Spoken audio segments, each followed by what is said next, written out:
Feminism is what we say it is. And we say that feminism is the problem. Putting the conversation where it needs to be, this is the Vanguard Report.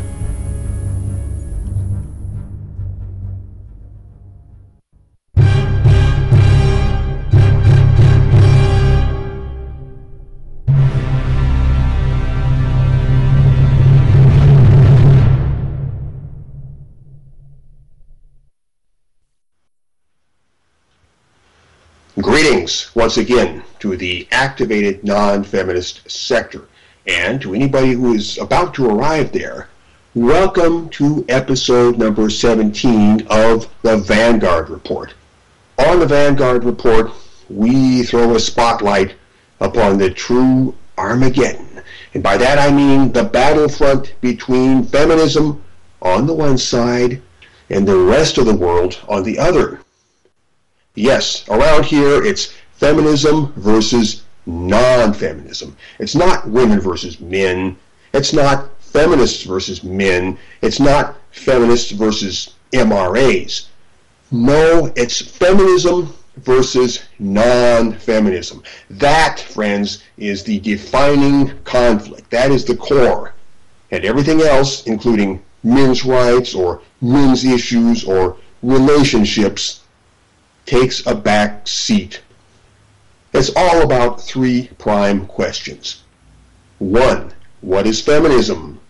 2. Where do we stand? And 3. What is to be done? I am your host, Fiedelbogen, and my fellow host, Nick Redding, true son of the Alberta Prairie, is not with me tonight. That's right, Nick is on a mission to meet with important people and talk about important things. He's on the road to a distant part of Canada. So tonight I fly solo. Well, as usual, I will start with a plug for the Poison Manifesto. That is the official instruction manual for everything we talk about on this program. It is the roadmap of revolution, as I like to call it. Read the Poison Manifesto if you haven't done so already. Download the PDF, read it offline, share it with anybody and everybody who might be interested. And you could even inflict it on some people who might hate it. That can be useful as well. This is cue number 1, James. The web address for the Poison Manifesto is cfproject.blog.com. And that ought to be appearing in the chat window right about now. Next, as usual, since Nick is not here, I will speak for him. Everybody go to mensrightsedmonton.com. That's the official website of Men's Rights Edmonton, of which Nick is a charter member. Go there, look at their fine website, give them traffic, and that's about all I got to say. But I should also mention the Walk a Mile in Her Shoes parade, which will be taking place on September 23rd, coming up, in Churchill Square in downtown Edmonton, Alberta, Canada. The Walk a Mile in Her Shoes event is billed as an event to raise money for domestic violence shelters. That sounds very edifying. I mean, who can object to that? What they do at this event is men and boys, males that is, walk around in spike-heeled footwear and make fools of themselves and degrade themselves. It is a male humiliation ritual. Men chastising themselves as a political sex class for their crimes against the political sex class women. It's all horribly degrading, and it's painful to look at, painful to think about, but that's what they're doing. And Men's Rights Edmonton has something planned in connection with the Walk a Mile event this year. We're not saying what it is, but we're asking anybody who can possibly be in Edmonton at the event to film. Film. Video document that. Do not do anything. Don't make yourself conspicuous. Just quietly stand around and do video capture of the event. And I am not at liberty to say what scheme the Men's Rights Edmonton guys have got up their sleeve. So we're going to leave it there. And here is cue number 3, James. This is a YouTube video by Nick and Karen Strawn talking about the upcoming event at the Walk a Mile in Her Shoes Parade. And everybody go and take a look at that video. It's a good video. I enjoyed it. And that wraps that up. Let's move right along. Tonight, we're going to talk about something called, get ready, something called the Bulkhead system. The Bulkhead system. What is that? What is the Bulkhead system? Okay, let's start with a more basic question. What is a bulkhead? Well, I'm using that word as a metaphor, but before I get to the metaphor, here is what the dictionary says. Bulkhead, one of the upright partitions dividing a ship into compartments and serving to add structural rigidity and to prevent the spread of leakage or fire. That's the dictionary definition. I might add that bulkheads serve to restrain the tumbling of cargo in the hold when the ship is on rough seas. All right, so much for the dictionary definition. Here is the definition we are using tonight for metaphorical purposes. Bulkhead, a partition or barrier which limits the spread of any undesired effect. For example, as lately mentioned, the tumbling of cargo in the hold. That would be an undesired effect, all right. Or when the hull of the ship gets breached and the sea rushes in. That would be an undesired effect, certainly. But with a bulkhead structure in place, the water would only fill one compartment, and in theory, the ship would stay afloat. It wouldn't get into all the compartments. So, all hail the bulkhead. There's nothing quite like a good bulkhead. It can save you a lot of grief. Now let's talk about this in metaphorical terms. Remember that a bulkhead contains the spread of any undesired effect. Got that? Any undesired effect. So, there could even be such a thing as a psychological bulkhead, or an intellectual bulkhead, or a moral bulkhead, or a cultural bulkhead.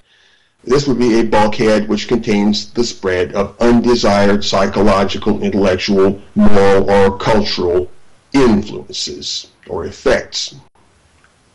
Okay, right about now, the feminist establishment is using a propaganda bulkhead in order to contain the spread of counter-feminist ideas or anything at all which might pose a threat to the feminist power structure. Feminism, you see, is in trouble. That is where we stand. That is the situation map. That is the state of the game. The feminists are worried. They are scared. They are even panicking. More and more people are standing up to feminism openly, loudly, brashly, defiantly, in a take-no-prisoners tone of voice.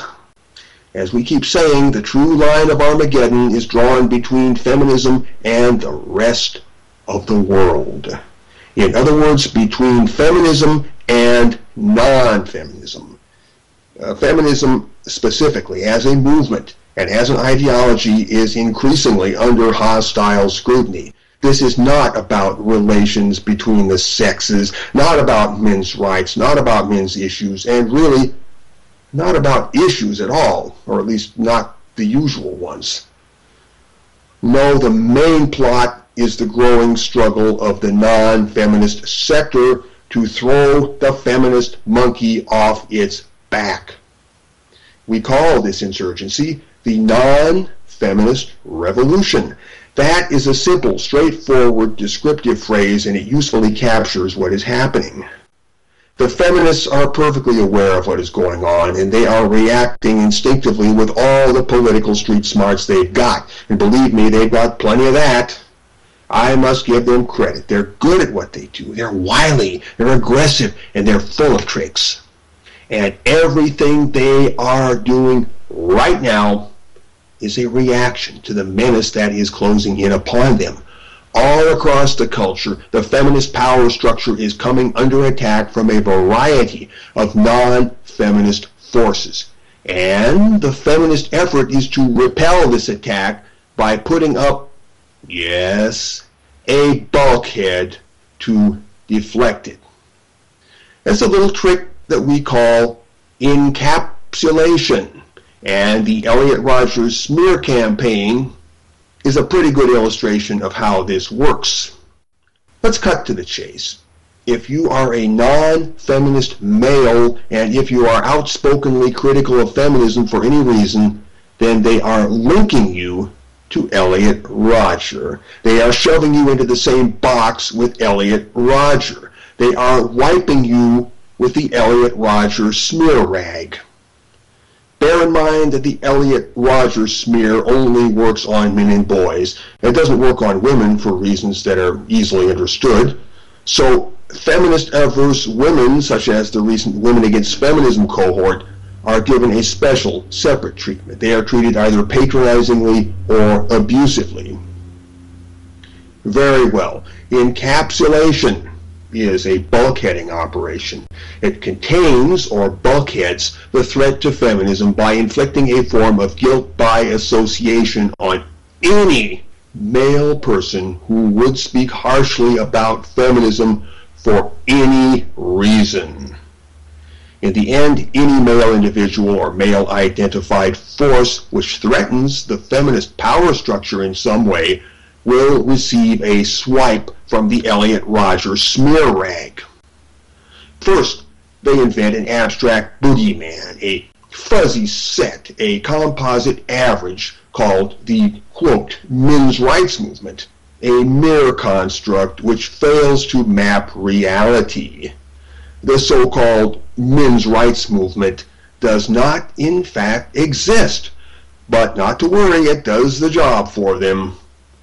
Having fabricated their mental spook, the feminists turn their attention to Elliot Rodger and pretend to discover a connection. Their evidence is mighty thin stuff, especially considering that the thing they would link him to is so very tenuous.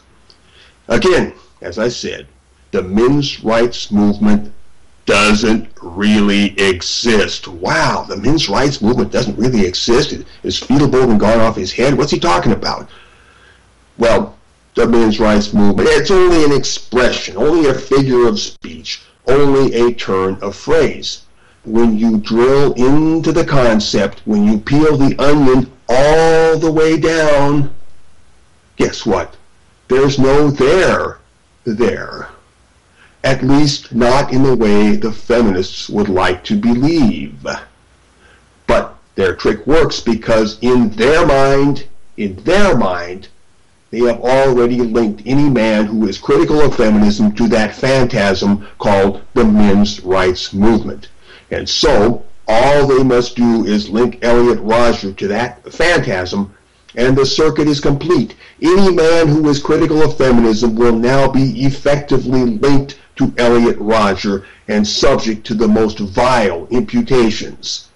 So, if you are a non-feminist man who is openly critical of feminism, then look out.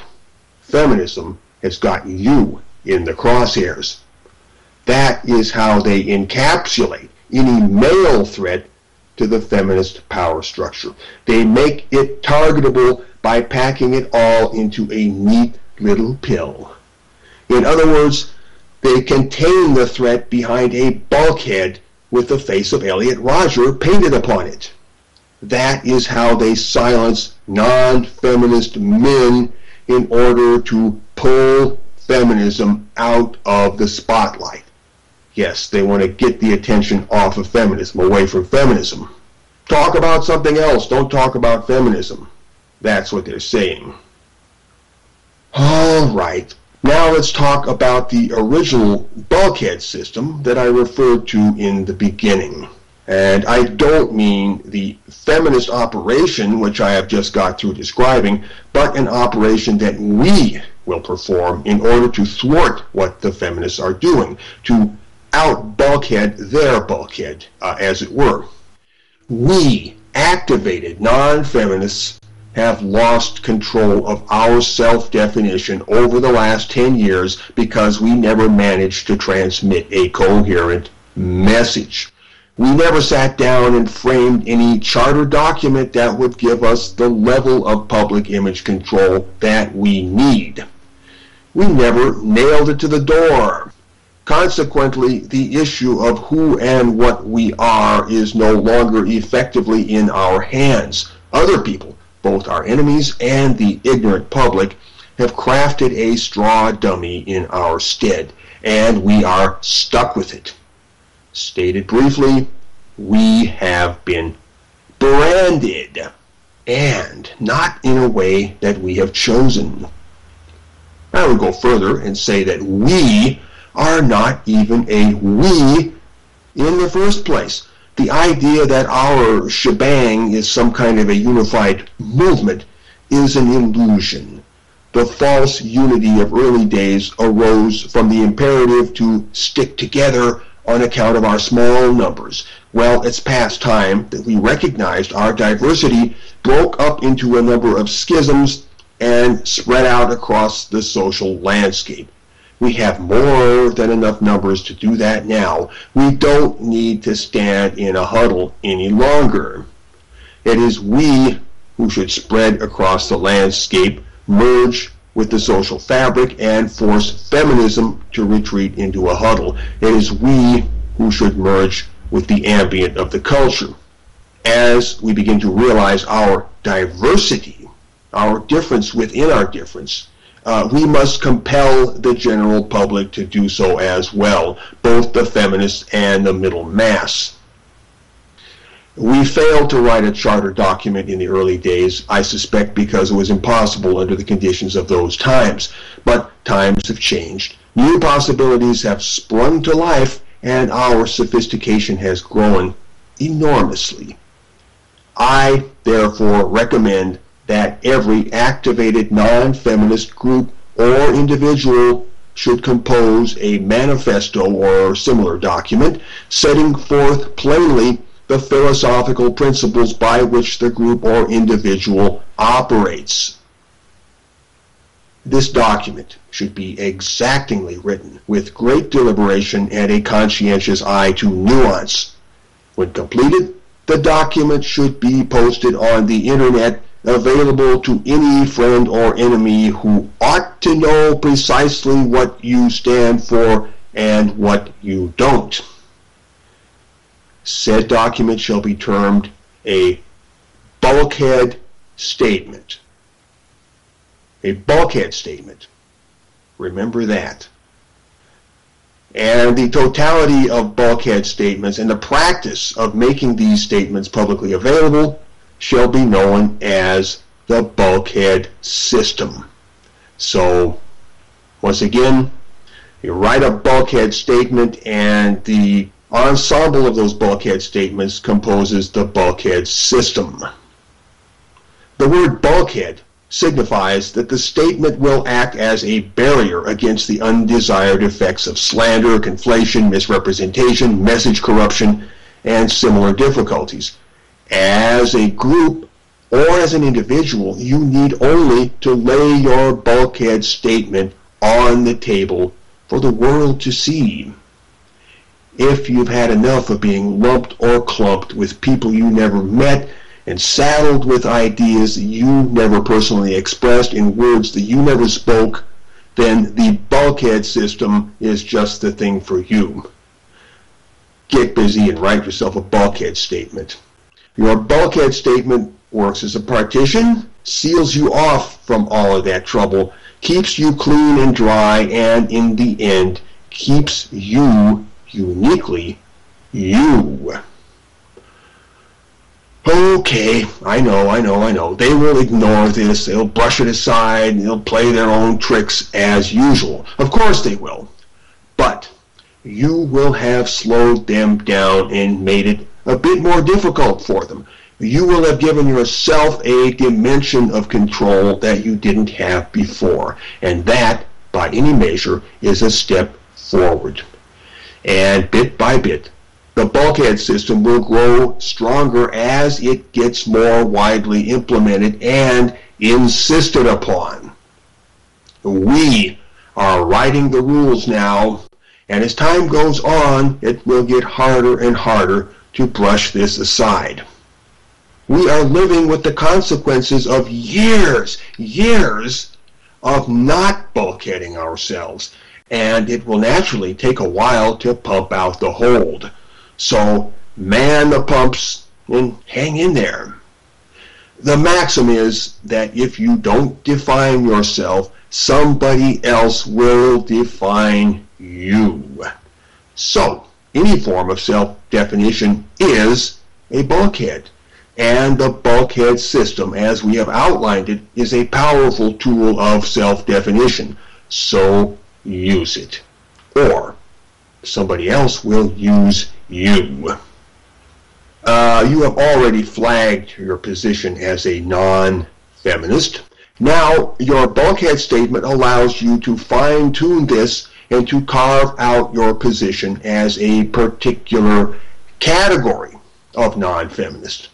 So I urge every individual to compose a personal bulkhead statement and post it on the internet. I likewise urge every group to compose a group bulkhead statement and post it on the internet. And having said all of that, maybe you're wondering, okay, Fiedelbogen, put your money where your mouth is. Where is your bulkhead statement? Well, yes, I have written a personal bulkhead statement. I wrote this thing almost a year ago. It is known as the JS38 Manifesto. And I think some of you may have heard of it. Some of you may have read it. I put this up almost a year ago. Basically, it consists of an introduction, an overview of what the bulkhead system is, what it does, and the purpose in composing a bulkhead statement. The main part of the document, however, consists of a list of 46 numbered points. And all of these 46 points taken together, they encompass, well, my philosophical and political position in this whole big struggle. It's all in there in 46 points. And if you want the absolute distilled essence of Fiedelbogen, you will find it in the JS38 Prime Convention. That is part 2 of the JS38 Manifesto. In those 46 points, there is the ultimate distillation of Fiedelbogen and Fiedelbogian thinking. And it serves as an example of a bulkhead statement, but hopefully it also contains matter that is interesting in its own right. Anyway, as you may guess, I'm going to read the JS38 Prime Convention. That's not the entire manifesto, but just the Prime Convention, or at least as much of it as I can squeeze into the time remaining in the show, and I think I can get all of it in there. James, can you post link Q number 4? This is coalitionjs38.blogspot.com. Go there and you will see the entire JS38 Manifesto, or the Manifesto of Coalition JS38, to give it its full title. Anyway, before I get to the reading of the manifesto, looking at the time flow here, I think we're going to have time for a music break. I think we're going to make it. So, James, let it roll.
Hello, welcome back from the music break. This is the Vanguard Report, episode number 17.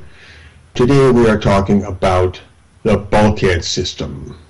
And I'm about to read to you my own personal bulkhead statement as an example of how a bulkhead statement might be written. This is called the Prime Convention of Coalition JS38. And I think this will take up most of the remainder of the program. At any rate, off we go. The Prime Convention of Coalition JS38. 1. We repudiate the use of violence except where self-defense requires it. We are prepared to confront violence from others if they initiate this. 2. We reject all forms of racial, religious, or ethnic identification. We view such identification as conflating the messenger with the message, or the personal with the political. 3. As non-feminist men and women, we eschew denigration of the opposite sex. We recognize such expressions to be counterproductive on all levels, and we maintain that every individual ought to be characterized by merit. 4. We are opposed to collectivist and totalitarian thinking. Furthermore, we classify self-identity as a personal property right, meaning that it is right proper to the person. 5. We value self-containment and aplomb in our spoken and written communications. As a rule, we favor a philosophical tone. Furthermore, we believe it is good practice to think like a lawyer. 6. We define our method as query-based rather than theory-based, although it is true that we theorize. But feminism owes us answers and not the reverse. We consider the feminist regime as subject to an inquest. Thus, if we proceed on the assumption that feminism is X, we are anticipating proof that feminism is not X, and shall expect our concerns to be sensitively and respectfully addressed. 7. If a particular idea is not expressly stated in this document, it cannot be attributed to the document. Equally, however, it cannot be said that the document excludes it. 8. Our discourse shall be mainly of a political or world historic character, set upon the great stage. Accordingly, we shall not dwell upon the mundane micro-realities of personal relationships or the puzzles which arise in that realm. Above all, we eschew the element of personal complaint in this realm. 9. We shall make it our chief business to agitate against feminism, and shall touch upon men's issues as a subset of this topic when we are talking about the damage feminism does to the world. In this, we consider that we are striking the root of the difficulty rather than hacking at the branches. 10. We recognize that the de facto consequence of feminist innovation has been to make male and female into separate political interest groups or power blocks. We maintain that this does not bode well for the long-term viability of civilization. 11. We recognize that men as a group are unaware that they have political interest as a group, and that said unawareness makes them vulnerable to erosion of their well-being within the social polity. 12. We assert that all men are men, and shall waste no time disputing what is a real man or otherwise. A man may be a good man, a bad man, or an indifferent man, but he is a man all the same, and never less than a man. As men, we shall treat other men with brotherly kindness and forbearance, unless they give us compelling reason to do otherwise.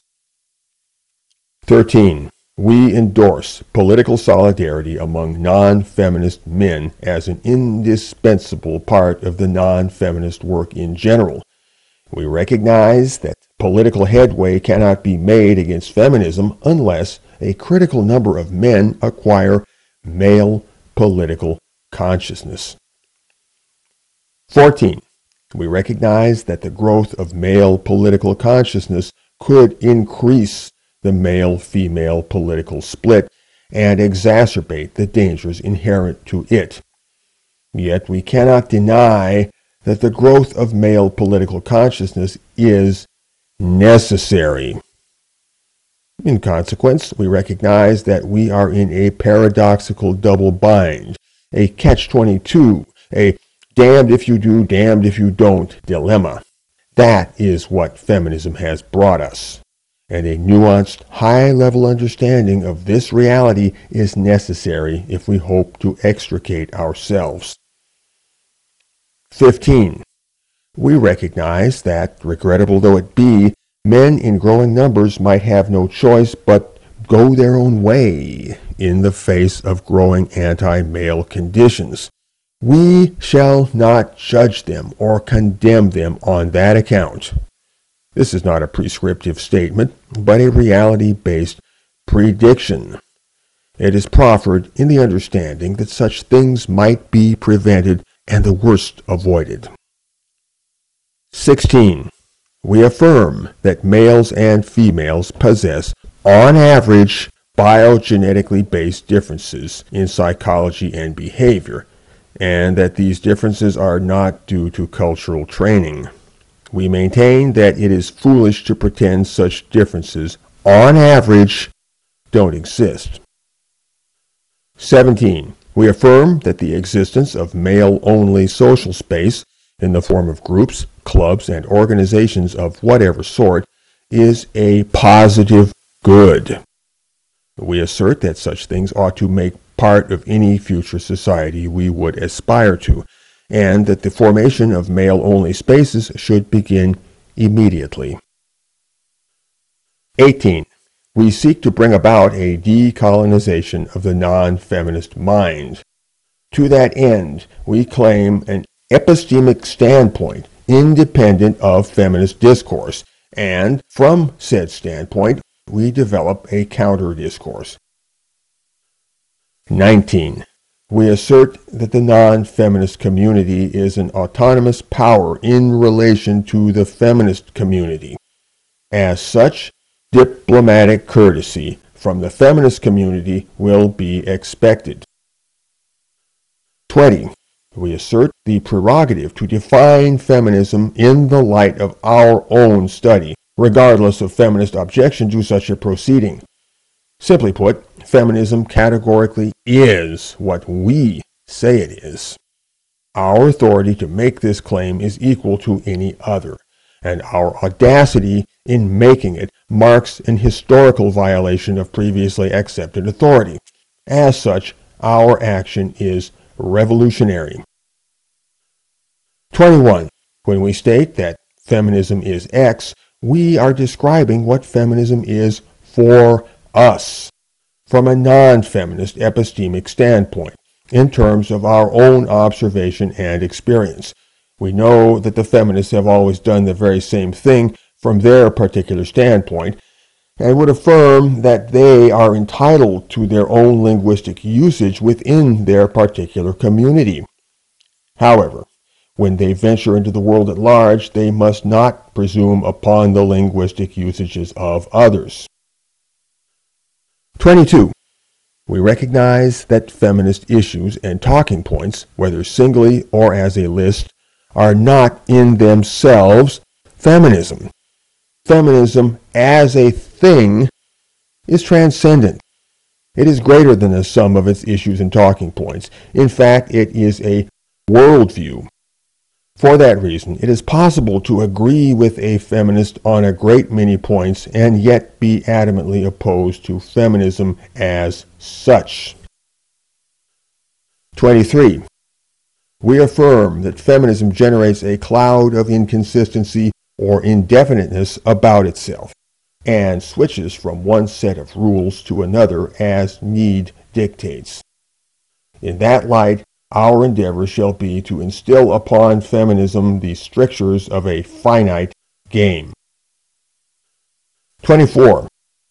We recognize that feminism is a product of the entire cultural spectrum, and not merely of the political left, as so many have insisted. 25. We affirm that feminism as a cultural project seeks to increase the individual and collective power of women with no limit. In that light, our endeavor shall be to instill upon feminism the strictures of a finite game.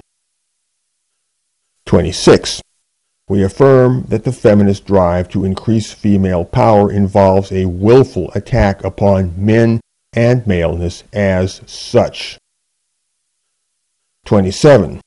We recognize that according to feminism, everything wrong with the world flows from a male source, or, as the saying goes, that men are the problem. We work to expose this way of thinking wherever it crops up. 28. We affirm that men and women share the same social ecology, and that harm to any part of this system will generate systemic consequences.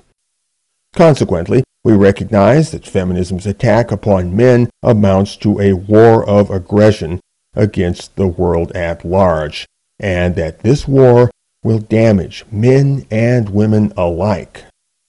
29.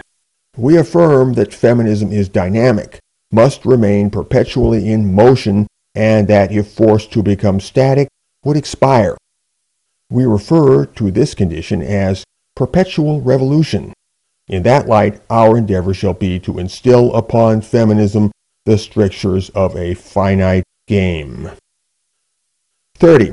We recognize that the feminist campaign for equality between the sexes is fraught with hypocrisy in practice. Furthermore, we realize that the term equality itself, as a free-floating abstraction, is deeply problematic by its nature. 31. We affirm that there is a cultural taboo which suppresses open critique of feminism. We propose to violate this taboo in a methodical way, and we have calculated the effect that such violation will produce. 32. We affirm that there is a cultural taboo against recognition of male suffering and against recognition that male life has inherent value. Some have called this attitude male disposability. We propose to violate this taboo in a methodical way, and we have calculated the effect that such violation will produce. 33. We call for an end to the feminist stranglehold in the realm of public education. 34. We call for a full and rigorous intellectual auditing of all feminist claims and theories from a non-feminist epistemic standpoint. We call upon credentialed academics to join in this work, along with all manner of people everywhere. 35. We affirm that misandry, the disaffection toward men and maleness, is a real thing with cultural and institutional presence. 36.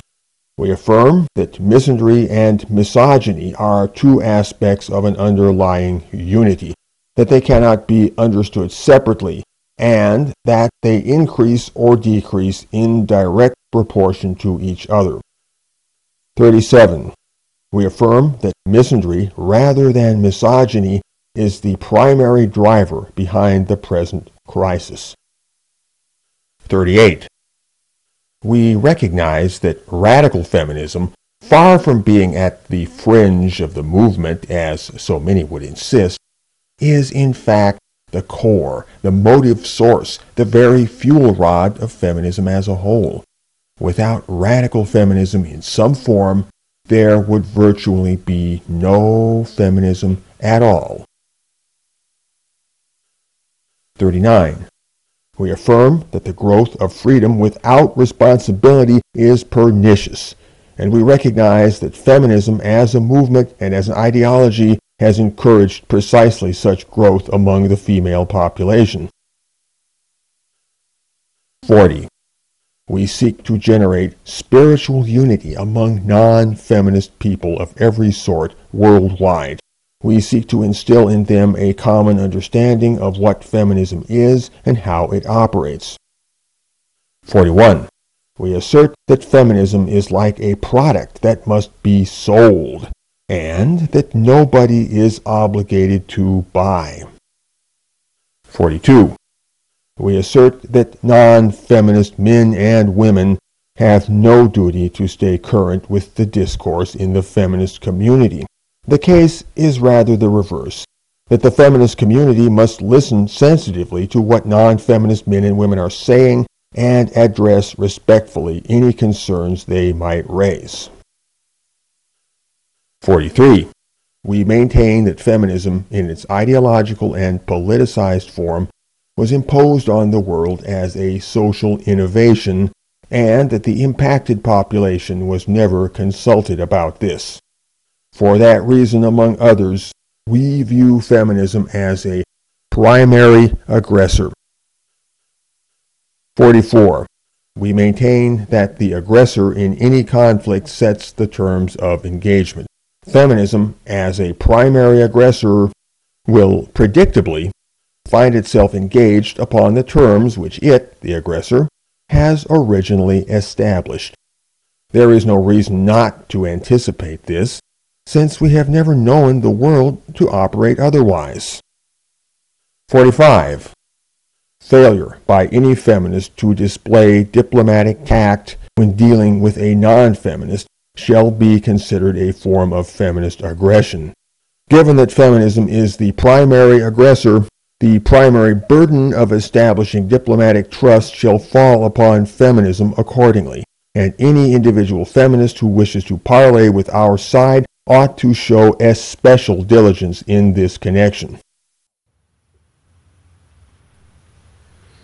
And that concludes the Prime Convention of Coalition JS38. James, how much time do we have left? Oh, we actually have 7 minutes. 7 minutes? Hey, that's not enough time to squeeze in a call, is it? Not really. No, not really. No, I didn't think so. Well, since I got to fill 7 minutes and dead air sucks, I just want to say that we are, here on the Vanguard Report, we are looking for a feminist. We are looking for a feminist. You're out there somewhere who is willing to step into the lion's den. But I promise the lions will be muzzled and chained for the occasion. But you will be stepping into the lion's den. Basically, we are looking for a feminist who will agree to appear as a guest on the Vanguard Report with me and Nick. Hopefully with me and Nick. Unless Nick can't make it, then it'll just be me. But we're looking for a feminist guest here on the program. And it's okay, you're wondering, well, what for? Okay, let's talk about that. What we're here for is simply to conduct diplomatic talks. You as a representative of the feminist community, we as a representative of the non-feminist community will be engaging in negotiatory conversations just like any other group of diplomats might do. And the last part of the JS38 that I just got through reading, I talked about diplomacy. Well, this is your chance to come in here and use diplomacy. We will all act like grown-ups and act like diplomats and talk the way diplomats talk. The idea is to really look into the question of whether feminism and non-feminism are able to coexist side by side in the same world. Now that's a really important question. It's a really tricky question. Some of us already have the answer formulated in our minds, but I think just as a gesture, I think it could be useful and productive if we had such conversations. So, feminists, if you're out there listening right now, take this into consideration.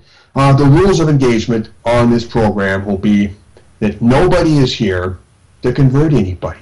You're not here to talk us into feminism, and we're not here to talk you out of feminism. And right along that line, also, nobody is here to prove the other person wrong. You know, we're not going to try to prove that you're wrong about feminism, and you're not going to try to prove that we're wrong about feminism. Really, all we're doing here is just sharing our views, just saying this is what we stand for. This will be a chance to clear up a lot of the misrepresentation and distortion that goes around. Like, we're just talking pretty much one-on-one here, and you're not going to get any of that filtering and mixing effect, none of that straw man effect. You'll get a very clear and consistent signal from our side, and hopefully we will get the same from your side. And again, as I said, the purpose here is to entertain the question, can feminism and non-feminism coexist in the same world? And we're just here to make our positions clear to each other as a foundation, perhaps, for further dialogue within the culture at large. But you got to start somewhere. So you start with the first step, and then you take it one step at a time. And James, how much time we got left? 3 minutes, but if you'd like, you can call it at any time. Oh, well, I think I'll take the 3 minutes. Okay, everybody, think about what I just said. Put that out on the grapevine, any grapevine that you've got, and I'm going to share our email address. We have an email address here at the Vanguard Report. That is, James, get ready with the cue. This is Vanguard Report at USA.com. If you're a feminist listening now, or if you get this through the grapevine somehow or another, that's the way to get a hold of us. Vanguard Report at USA.com. Establish contact with us, and we can talk about this further. As I said, the lions will be chained and muzzled when you step into the lion's den. You'll just be looking at the lions, but their teeth and their claws will be out of reach. Well, out of range, I should say. Okay, that's Vanguard Report at USA.com, and I think we're getting up to the brick wall of death right now. So, on that note, let me repeat what we always say. Feminism is what we say it is.